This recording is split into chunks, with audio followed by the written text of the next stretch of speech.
ભરૂચ જિલ્લામાં ગેરકાયદેસર ખાણો લીગને અને ઉદ્યોગો બંધ કરવા જનતા દળ અને ભિલિસ્તાન ટાઈગર સેનાએ આવેદનપત્ર પાઠવ્યું।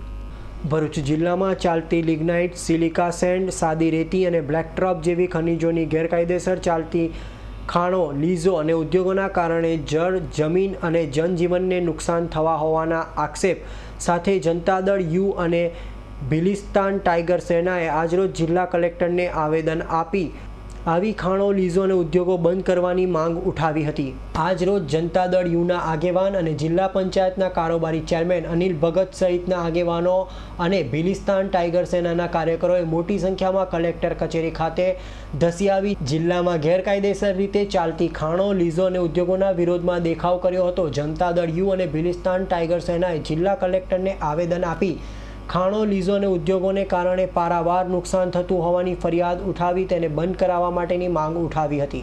આવેદનમાં જણાવ્યા મુજબ ખાણ અને લીઝોના કારણે ભૂગર્ભ જળ ઘટી ગયા છે, જળ અને જમીન બંને પ્રદૂષિત થાય છે, સિંચાઈની સમસ્યા ઊભી થઈ છે, સાથે લોકોના આરોગ્ય સામે પણ ખતરો ઊભો થયો છે। ત્યારે આવી લીઝો અને ખાણો બંધ થવા જોઈએ તેવી માંગ ઉઠાવવામાં આવી છે।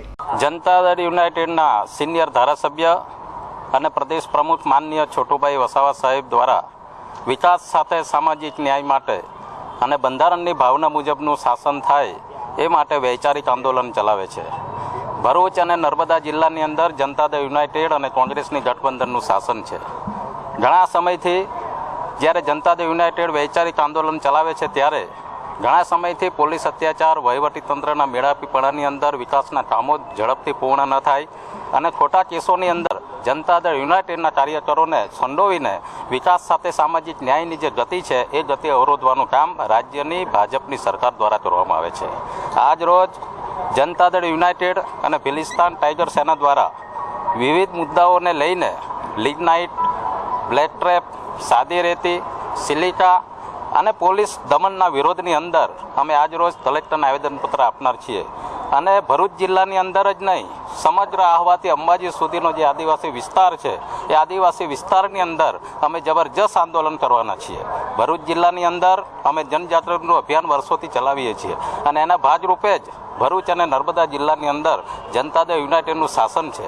વાલિયા, ઝઘડિયા અને નેત્રંગની અંદર પણ 25 વર્ષથી જનતા દળ યુનાઇટેડ શાસનમાં છે। આદરણીય છોટુભાઈ વસાવા પણ 25 વર્ષ ઉપરાંતથી ચૂંટાઈને આવે છે, ત્યારે શક્તિનો સ્વીકાર કરવો જોઈએ। વિકાસ સાથે સામાજિક ન્યાયની લડતની અંદર જનતા દળ યુનાઇટેડને રાજ્ય સરકારે સહકાર આપવો જોઈએ। બંધારણીય અધિકારોના જતન અને રક્ષણ માટે જે અમારી માંગ છે એ માંગના સમર્થનની અંદર એમણે સાથ અને સહકાર આપવો જોઈએ અને નહીં આપશે તો અમે વૈચારિક આંદોલન અને ગાંધી ચિંધ્યા માર્ગે અને બાબા સાહેબ આંબેડકરના જે સિદ્ધાંતો છે એ સિદ્ધાંતોને આગળ લઈ જઈશું। 125મી જન્મ જયંતિની ઉજવણી જ્યારે અમે કરી રહ્યા છીએ ત્યારે વહીવટીતંત્ર અને પોલીસ તંત્ર દ્વારા આ પ્રમાણેના જે પ્રયાસો છે તેને સતત શબ્દોમાં વખોડી કાઢીએ છીએ।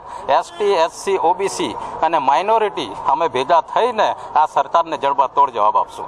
અવી સૈયદનો રિપોર્ટ, S9 ન્યૂઝ, ભરૂચ।